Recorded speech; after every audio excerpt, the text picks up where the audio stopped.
Yes. Hi, everyone, and good morning, and welcome to this breakfast webinar at ITRL. My name is Eric Stenemo, and I'm a research engineer here. Today,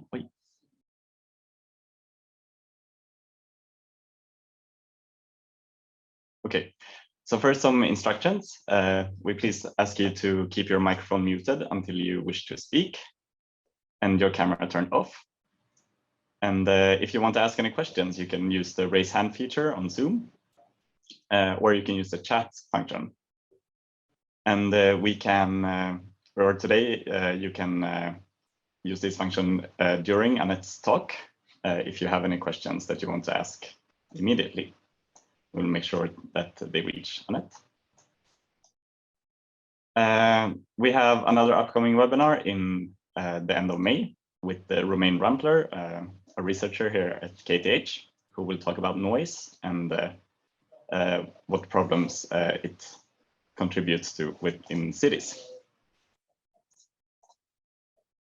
But today we will get to listen to Annette Hultåker, who has been a guest researcher here at ITRL for the past year. She is currently at Scania as a senior data scientist.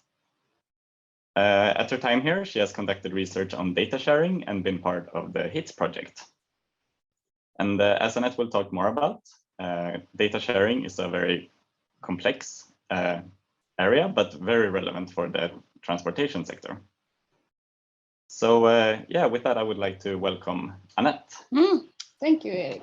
I'll go to see how the sharing goes here. I've been fiddling around a bit now in the morning here.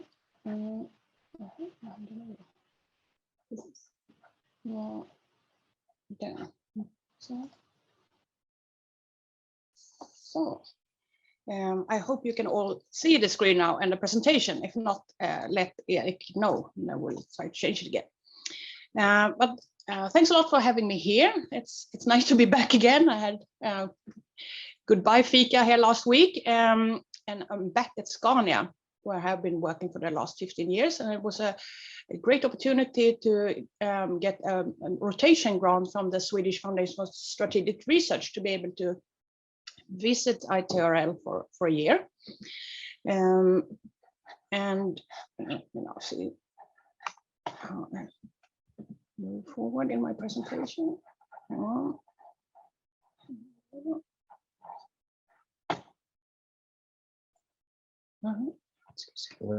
Sorry. And I will give you a little bit more background about myself and why I ended up at ITRL and what I have been up to the sort of before that. I've been with Scania for almost 15 years. 10 years working with vehicle quality. We'll get a small example of that presentation. And for the last 4.5 years at Scania IT, working with AI capabilities and our internal data lake, internal data sharing. And actually, since of yesterday, I moved on to data analytics for electrification and as a technical manager for that area. And then I had the opportunity to visit ITRL here during starting in April last year and up until March this year. I have another role in sort of transportation and setting policies and stuff like that, because I'm also a spare time politician. I have a seat in Regionfullmäktige for the party Kristdemokraterna, and I'm also on first vice chairman of the Regional Climate and Sustainability Board. But enough about me. Now let's jump into the data sharing, or maybe I should say that if I go back to this, sort of data has been sort of what I have been working with a lot, even before I started at Scania. So sharing data and utilizing data for making better services and products. So it's a question I've been interested in for like almost 20 years. And I will first give you a little bit of insight from Scania, and then I will move on to more sort of collaborative efforts in transportation. So I will now try to show you a short film from Scania with none other than our CIO, Christian Levin. I have clearance to show this to you, but we need to cut it from the recording. It's not supposed to be out on YouTube on its own. So now let's try this.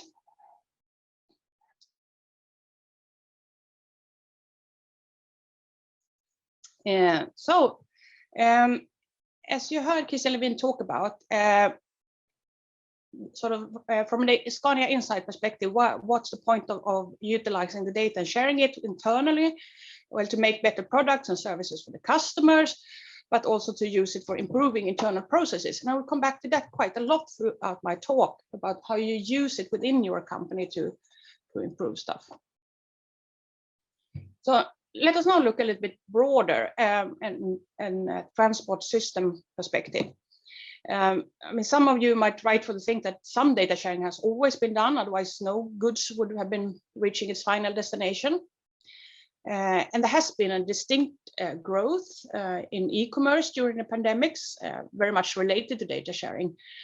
But it's still sort of an immature area, growing very fast, also because IT tools are growing and evolving.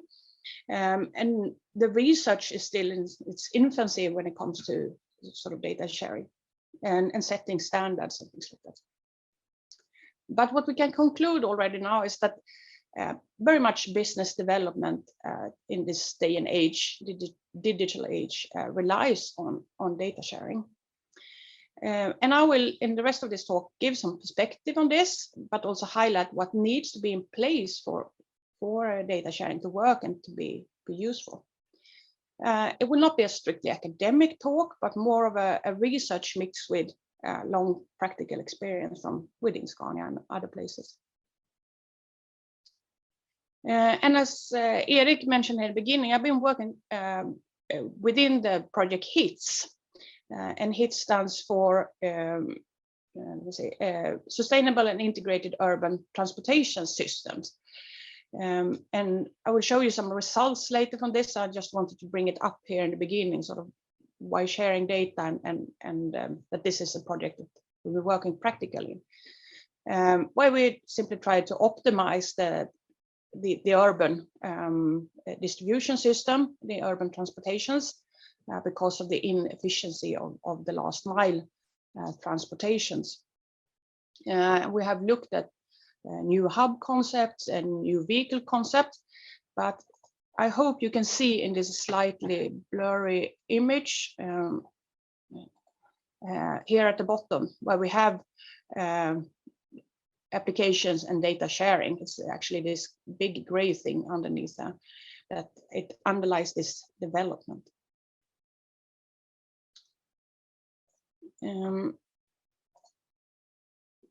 Let me also talk a little bit about sort of what kind of data we're talking about here when it comes to transportation, because there are actually innumerous types of it, but I want to give some examples so you get an idea of that. Starting with the vehicles, could be data from the vehicles themselves, about the vehicles, temperature, vibrations, the fleet management system. Could also be that the goods that the trucks are carrying is connected, so we have that. Could be third-party data, for example, weather, congestions, availability of parking spaces. Could be data from public organizations, for example, traffic controls, toll station, passenger data. Data from more from within the companies that are involved, their orders, their repair and maintenance data.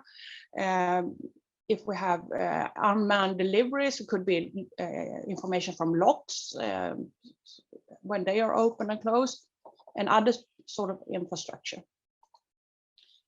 And the data can be both structured, sort of shipment orders, the vehicle data, sensor data, which more of a tabular format, and it can be highly unstructured also, text, like tweets, could be video, sounds, and so on.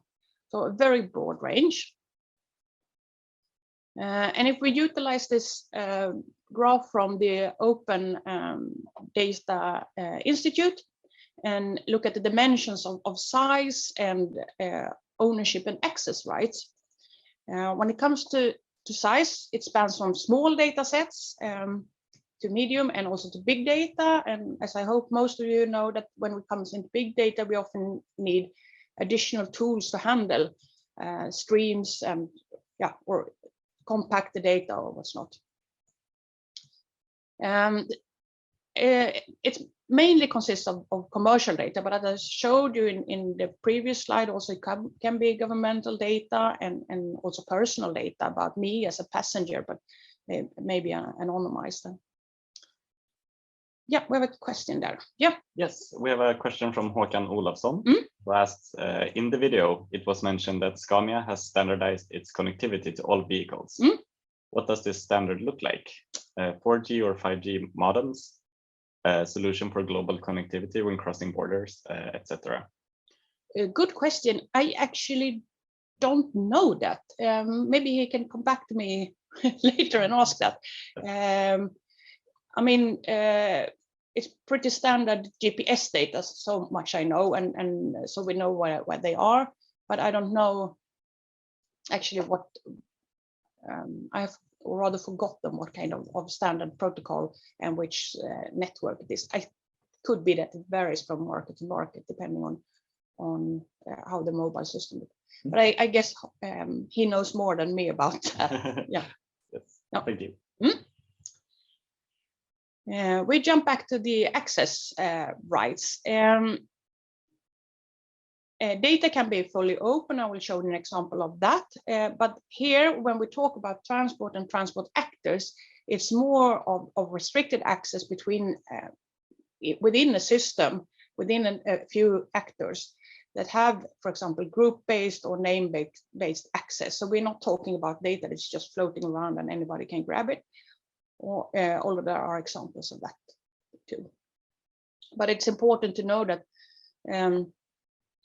you can and you should restrict the access and have sort of agreements around that and relevant security. I want to give you an example also. How does the data flow look like in comparison with the actual goods flow? So here I have a small transportation system, including two goods shipper.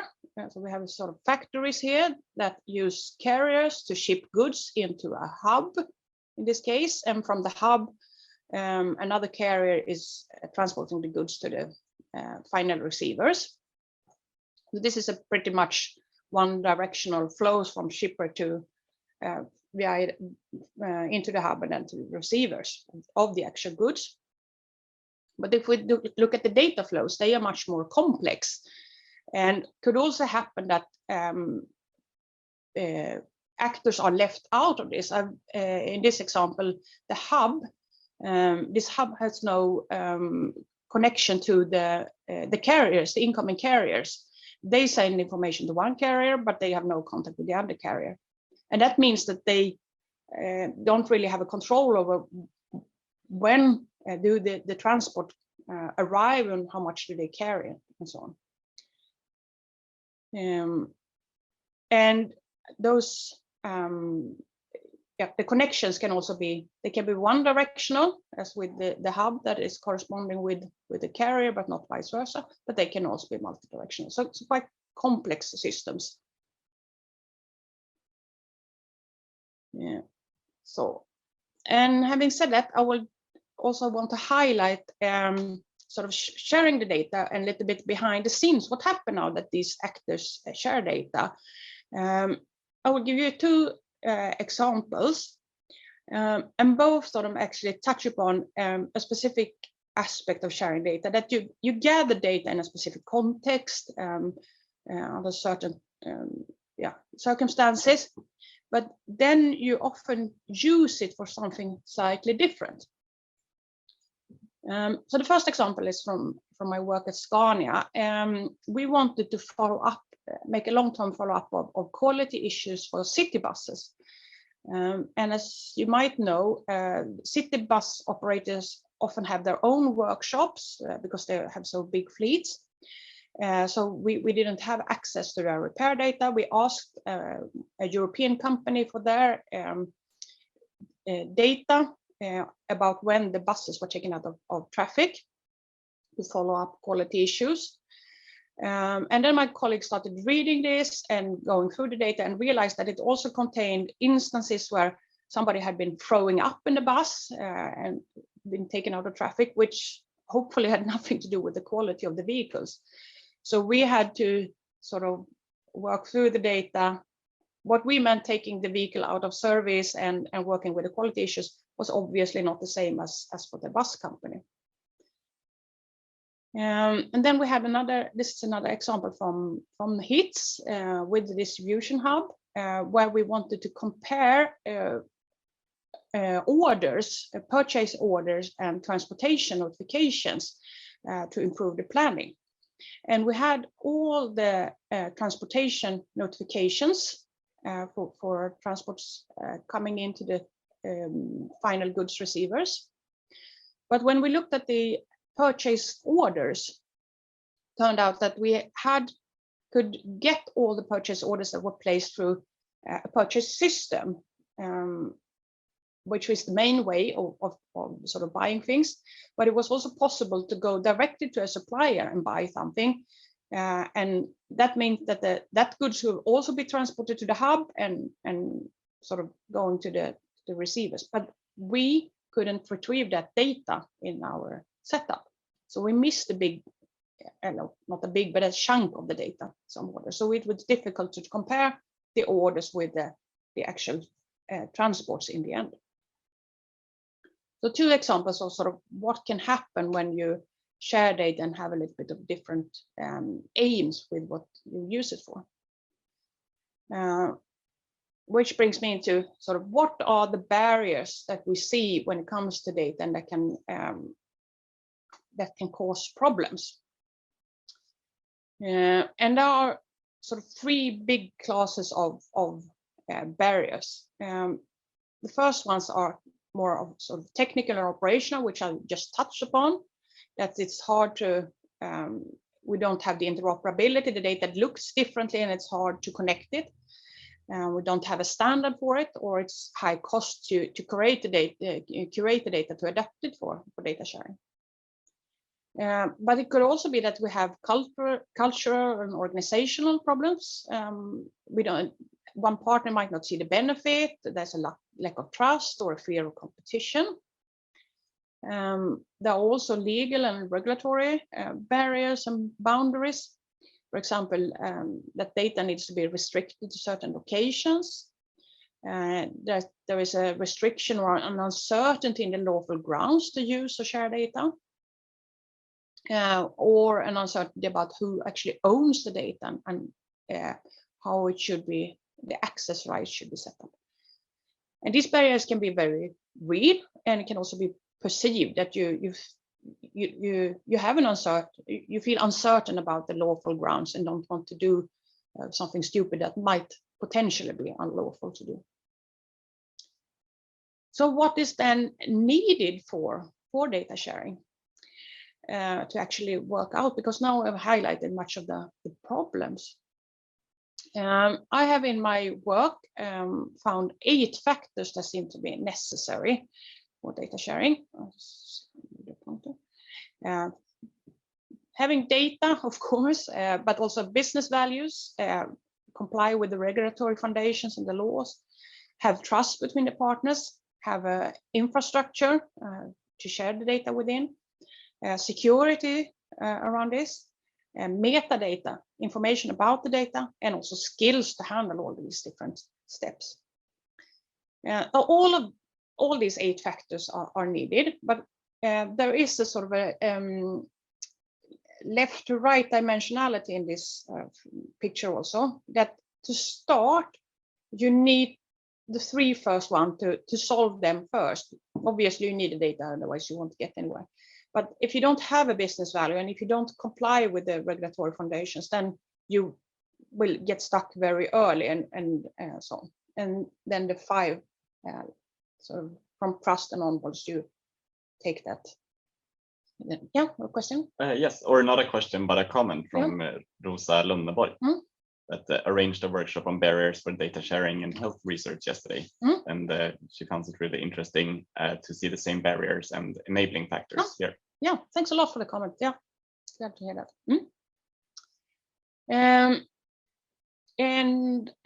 Yeah, which links that are most important in this chain, that varies also from case to case, obviously. They are also a little bit sort of depend on each other. For example, if you increase the security level of your data sharing system, you might increase the trust level also, because you show that you care about this and make it secure, or could even that you take the sort of trust issue almost off the table. There are two links in this that are a little bit overlooked often. One is trust, and I think the reason for that is that it's more a soft issue here than the rest of the others. But I've seen that it's also something that it's easy to stumble upon, that you do not trust each other, therefore it takes longer time or simply don't get around to do the sharing. Yep. Yes, another question from Håkan Olofsson. As for barriers, what about standardization of data formats and protocols and APIs? From telco sector, we are used to see that as an enabler for collaboration between actors. Yes. Remind me when I'm finished with this slide. I'll just highlight the metadata and then we'll jump back to that. Metadata is quite a lot overlooked.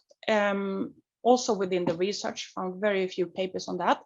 And I think the reason for that is that when we look at data sharing, it's often done from the perspective of the ones who share the data, who owns the data, or from the perspective of the one who hosts the technical infrastructure, rarely from the perspective of the ones who receive the data, but they are the ones that need the metadata to know sort of what's in there,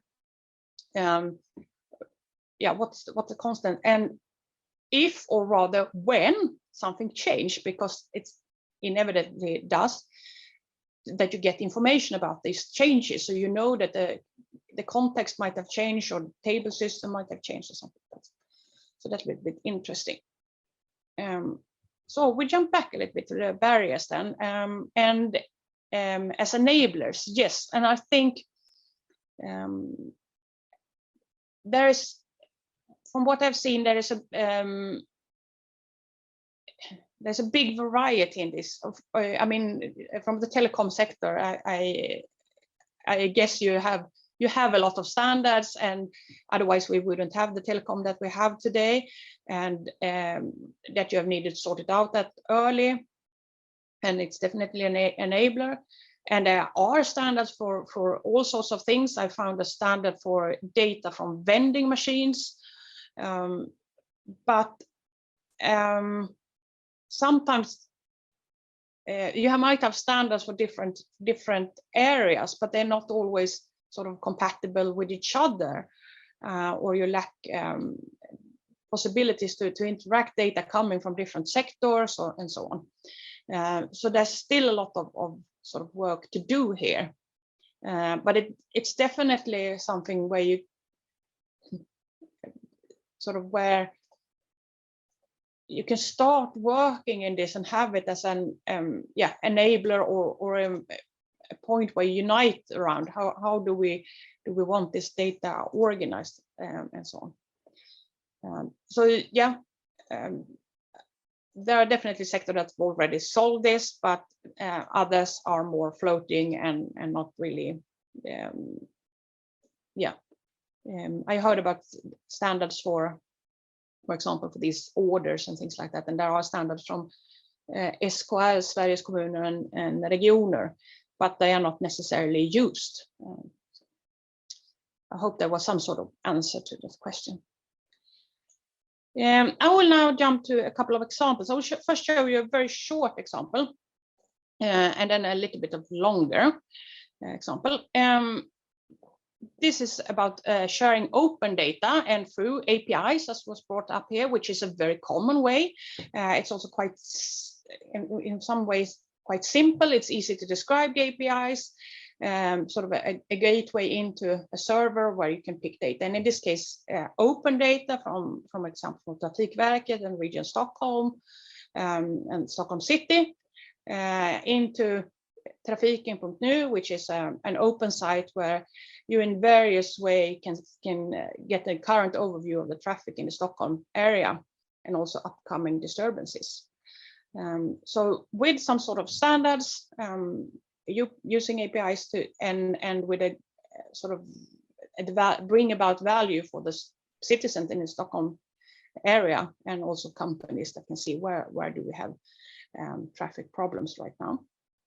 That was a very short example.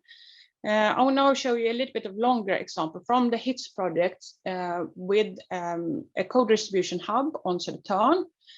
A number of cities there that, and there was actually what I showed you some examples before with the customers and the supply systems. We have a number of schools and nursing homes and so on as customers that purchase things from a number of suppliers. And all incoming goods goes to the distribution hub, which then delivers into to the actual customers to reduce the number of transportations to the customers, thereby reducing number of transports around schools and so on. And we captured some of this data into data platform and analyzed it.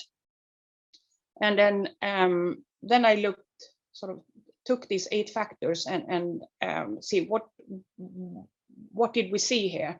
What issues were we able to solve or not solve, and what did we partly solve? So as I've highlighted before, there was some data that we could not get it because we captured it at the wrong point in the flow. We had a limited quantity of data, but that was because it was a limited test also. We had an initial lack of interoperability here, but that was quite easy to solve in this case.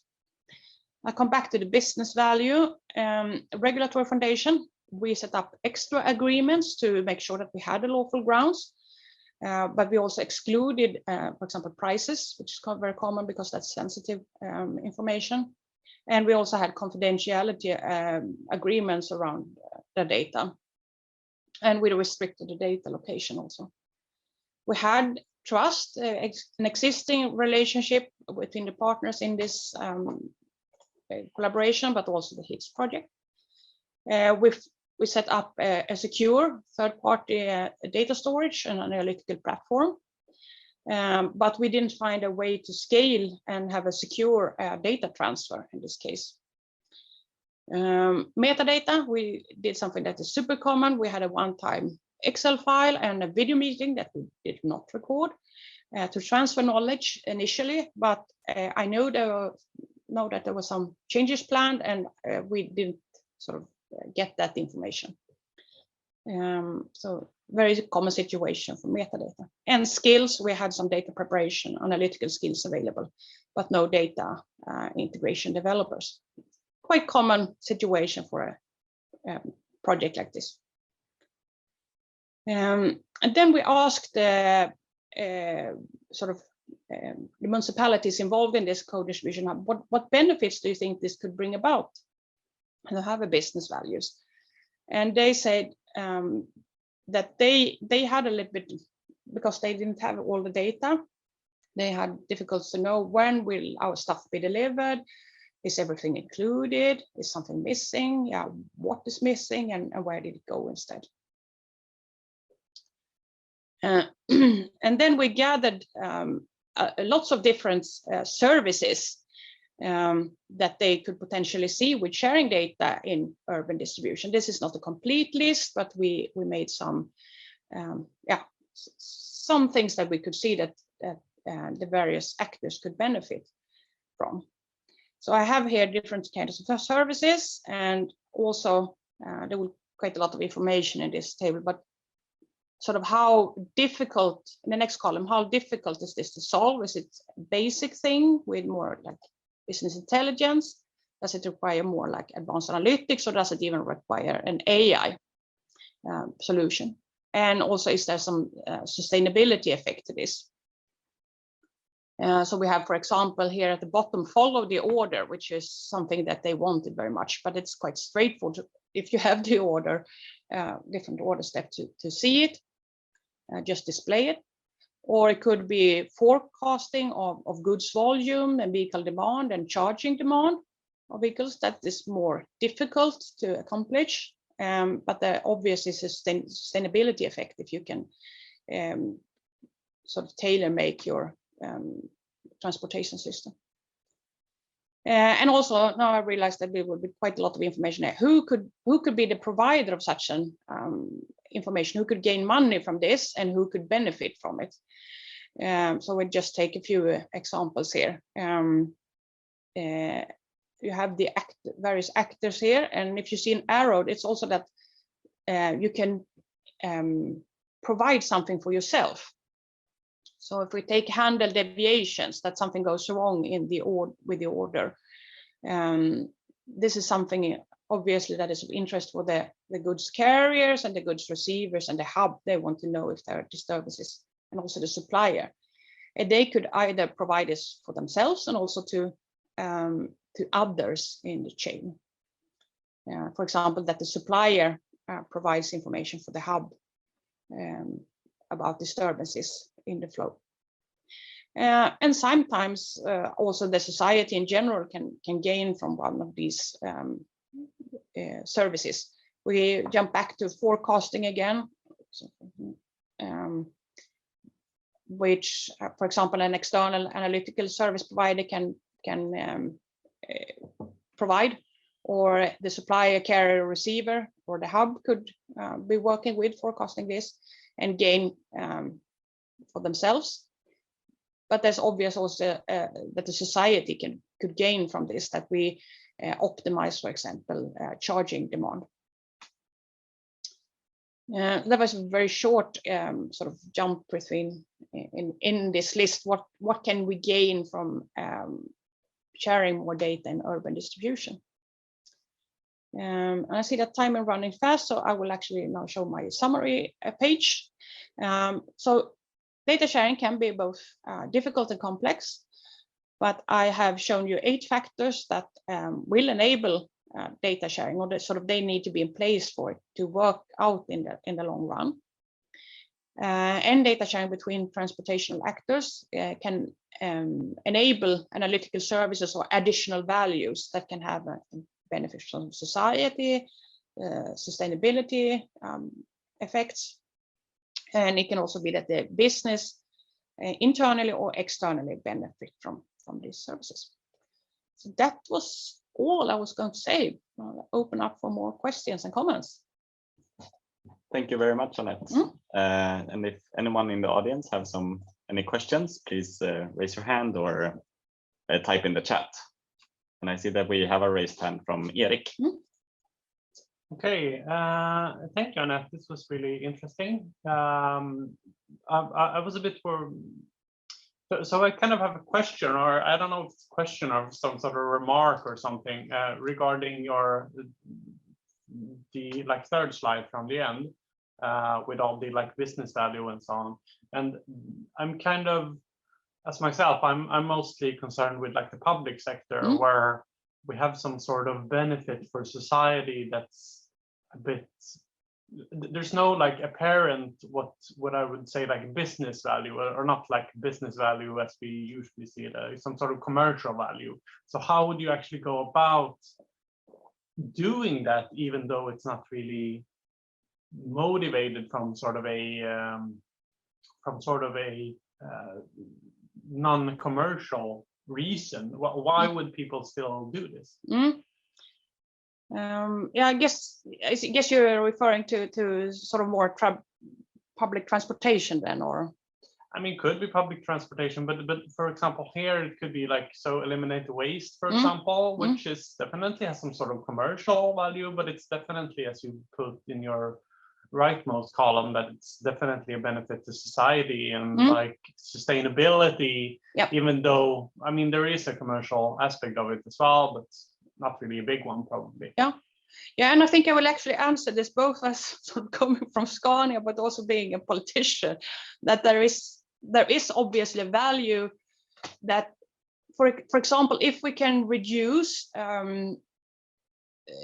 or make the traffic flow better in inner Stockholm, that would perhaps limit the demand on having to do other things for the traffic. If inner Stockholm is always clogged with traffic and distribution, urban distribution that is always sort of standing still and are getting not coming up to the final destination or blocking others.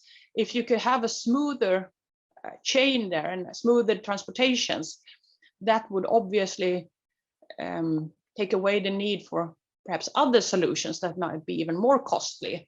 Or should we just build more roads and bigger roads and remove spaces for pedestrians and bicycles and just things like that. So there's, with the traffic situation we have in cities today, I would say that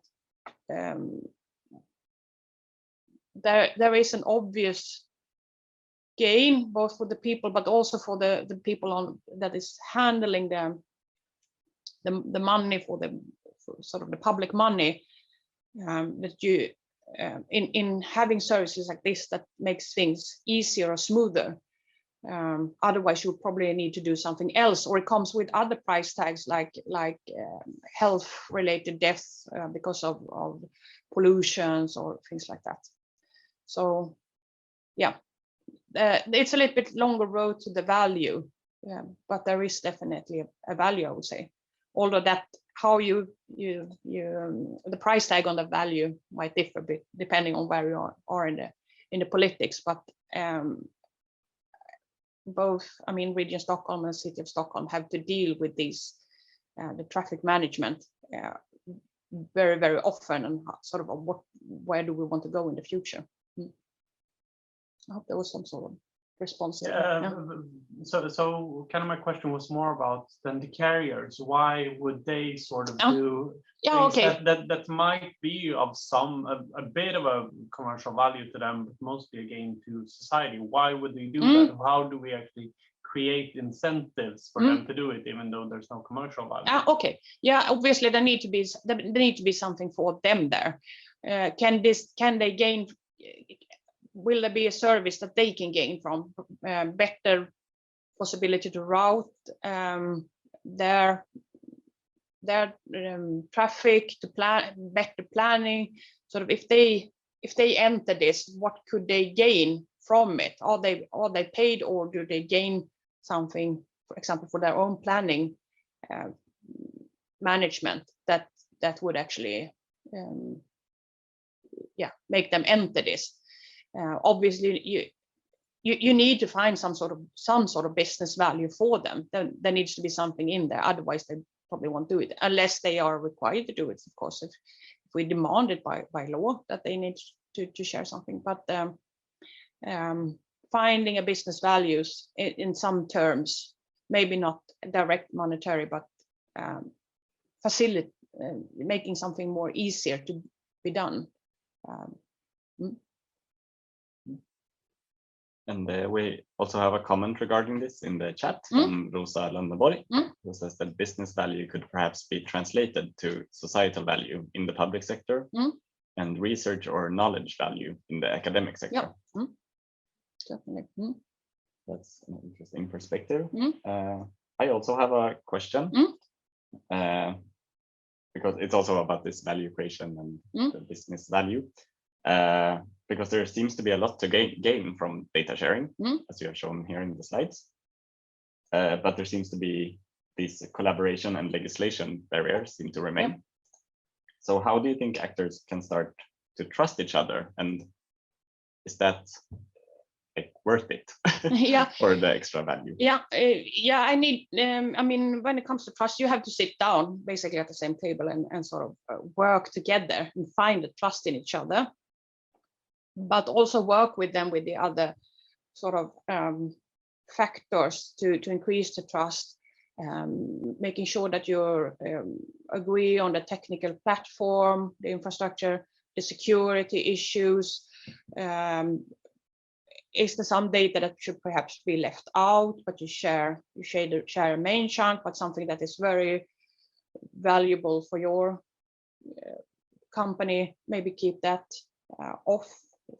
keep that away from the sharing.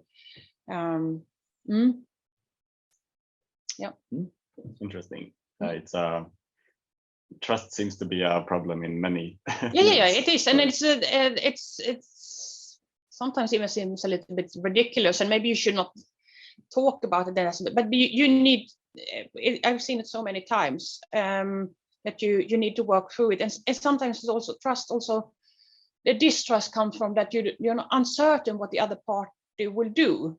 So sitting down with having proper agreements, clear agreements, maybe you should do some sort of security assessment and perhaps do it together. So walk through the different steps, what could happen if this data is leaked, if this data is not available, what happens then? So sort of go through the different scenarios together and evaluate what would happen then, and what precautions could we take, and also what do we do if this happens. Maybe this question is too practical, but in practice, do you think the best thing is to try different projects in collaborative settings, or to have more theoretical approach, or where you meet up for workshops and stuff like that? Ooh, I think both is needed, and actually the research on this is quite sort of in its infancy. So I certainly welcome more theoretical approach and working with that. But in practice, I mean, you meet up around some common goal and then start working from there. And as you showed, there seems to be a lot of common goals that can be reached with more sharing. Yes. Any more questions from the audience? I have a few more. Yes, you mentioned in the beginning that there has been an e-commerce growth related to data sharing. Could you talk more about that or clarify? No, just during the pandemics, the e-commerce has sort of almost exploded. So and because that much of that is done by new companies also that starts from scratch, then it's easier to work with this IT. You don't have a whole of IT legacy. That is something that many older companies are struggling with, that you have an IT portfolio that is old. But new companies, as Christian Levin also says, can come in, start with a new fresh model, and start grabbing data from, and use it also. You grab one sort of data, use it as a proxy, and then sort of forecast other stuff. We see that from many of these newer companies, food delivery companies or transportation companies. No, and this has been exploding during the pandemic simply. So do you think that newer companies are more keen on sharing data? Yeah, it's more in their business model. They are founded and based on this, and they don't have to struggle with what they have sort of with them. You can being a new fully digital company, then you have high degrees of freedom. So they're found in this simple fact that you can. There's a lot of data out there that we also as people share with our mobile phone data, locations and stuff like that, and that can be used for different kinds of services. So more integrated into the business model. Yeah, certainly it's founded in that. It's very interesting. Okay. I don't think I have any more questions at the moment, but I think it's a very interesting topic, and for me quite new. So it was very nice to have this presentation. Yeah, thanks a lot for having me here. I will return to Scania and continue working on the internal data sharing there. Look forward to seeing your work from there too. Yep. And hope you keep in touch with us at I will. ITRL. Yep. It's been very nice to have you here for the past year. Yep. Yes. Great. And I can also remind everyone that there's our upcoming breakfast webinar in the end of May by Romain Rundler about noise in cities from transport. We will post more information about this on our channels such as LinkedIn and our webpage. So yeah, thank you very much for today, and see you in the end of May.